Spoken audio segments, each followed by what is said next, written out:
রাতের আঁধারে র্যাব পরিচয়ে বাড়ি থেকে তুলে নেবার দীর্ঘ প্রায় ১৬ মাস পর বিধ্বস্ত এবং উদ্ভ্রান্ত অবস্থায় এলাকায় ফিরেছেন ধামরাইয়ের যুবক রহমতুল্লাহ। তার দাবি, ভারতের কারাগারে দীর্ঘদিন বন্দি রাখার পর চাঁপাইনবাবগঞ্জ সীমান্ত দিয়ে তাকে পুশ ইন করে দেশে পাঠানো হয়েছে। তার এমন দাবির সত্যতা নিশ্চিত করেছে পুলিশ। আরও জানাচ্ছেন জাহিদুর রহমান। ২০২৩ সালের ২৯ আগস্ট কথিত জঙ্গিবাদে সংশ্লিষ্টতার অভিযোগে কালো পোশাকধারী সশস্ত্র একদল ব্যক্তি হানা দেয় ধামরাইয়ের গাঙ্গুটিয়া ইউনিয়নের বরনালাই গ্রামে রহমতুল্লাহর বাড়িতে। সেখান থেকে তুলে নেবার পর আর কোনো হদিস মেলেনি তার। আমার ছেলেরে জ্বর আসল ৮ দিন কেটে র্যাব কালো পোশাকের আইসা তারপরে ঘরে আইসা দইরা নিয়ে গেছে। পরে সাথে একটা বড় গাড়ি আইছিল, ওই গাড়িটা দিয়ে নিয়ে গেছে। তার বাদে আমরা তার খোঁজ পাইনি।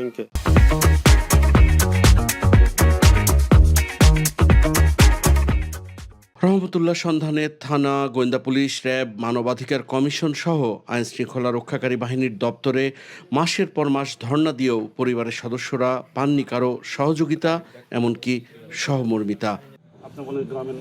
গত শনিবার হঠাৎ করেই ভারত থেকে গোপনে চাঁপাইনবাবগঞ্জের গোমস্তাপুর সীমান্তে মহানন্দা নদী দিয়ে পুশিন করা হয় রহমতুল্লাহকে।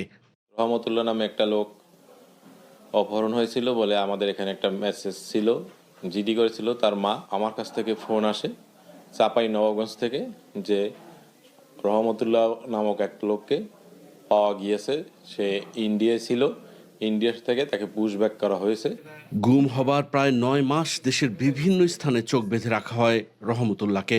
তারপর ঠিকানা হয় ভারতে। অবৈধ অনুপ্রবেশের অভিযোগে গেল ৭ মাস ছিলেন পশ্চিমবঙ্গের দমদম কারাগারে। জেল থেকে বের করছে, তারপরে বাংলাদেশে দিয়ে গেছে। বাংলাদেশে কোন সময় স্যার? তা জানি না। কাল বন্ধ ছিল? হ্যাঁ, কালকে পর্যন্ত। রহমতুল্লাহকে গুমের পর স্বজনদের প্রতিটি মুহূর্ত কেটেছে চরম অনিশ্চয়তায়। তারা করে ফিরত ভয় আর আতঙ্ক। এক পর্যায়ে তাকে জীবিত ফিরে পাওয়ার আশায় ছেড়ে দিয়েছিলেন সবাই। দীর্ঘদিন পর গুম হওয়া প্রিয় স্বজনকে ফিরে পেয়ে আবেগে আপ্লুত পরিবার। আমার বাইরে যে এরকম গুম করছাল নিয়ে আমাকে খুব কষ্ট লাগছে। আমি বাইরে নিয়ে যাওয়াটা আমরা করিনি। আমরা ১২-১৩ ঘন্টা ওকে ওই চাঁপাইনবাবগঞ্জ থেকে জার্নি করে ঢাকায় নিয়ে আসছি, কিন্তু এর মধ্যে ওর মুখে থেকে আমরা কোনো কথা পাইনি। আমরা আমার ভাইকে কাছে পেয়েছি, আমরা আল্লাহর কাছে লাখ লাখ শুকরিয়া। মানবাধিকার সংগঠন অধিকারের তথ্য মতে এ পর্যন্ত গুমের শিকার ৭২১ জনের মধ্যে এখনও সন্ধান মেলেনি ১৫৮ জনের। Zahidur Rahman, NTV news, Dhamrai, Dhaka. চাকরি পেয়ে গেছি। চাকরি? আপনার কি কোনো কমন সেন্স নেই? আপনি একটা মানুষের বাসায় ঢুকে পড়ছেন কিভাবে? বাসায় প্রবেশের কি নিষেধ আছে নাকি? এই অসময়ে ছাদে আসার কারণ কি? নতুন করে কারো প্রেমে পড়লেন নাকি? আমি আকাশ দেখছিলাম, আকাশ দেখতে দেখতে হারিয়ে গেলাম, হঠাৎ করে আপনি আসলেন।